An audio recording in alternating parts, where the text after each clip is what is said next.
ភាពក្រីក្រមិនមែនជាបន្ទុកតែជាសុំរូបភាពដ៏កក់ក្ដៅដែលរក្សាពួកយើងឲ្យនៅចិត្តគ្នាបំផុតឥឡូវនេះខ្ញុំអង្គុយក្នុងបន្ទប់ដែលមានពន្លឺត្រជាក់ក្នុងដៃមានប្រាក់ច្រើនជាង5រៀលឆ្ងាយណាស់តែខ្ញុំមិនអាចទិញក្លិនផ្សែងភ្លើងដែលបង្កាត់បានទេមិនអាចទិញបានឡើយខ្ញុំនឹកឃើញរូបភាពបងប្អូនយើងដណ្ដើមគ្នាផឹកទឹក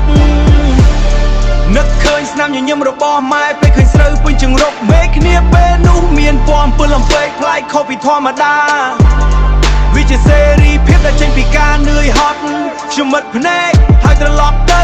រកកំដៅថ្ងៃនេះពេលនោះវិញតែយើងអាចត្រឡប់ផ្ទះវិញបានទេបើផ្ទះនោះស្ថិតក្នុងចងចាំ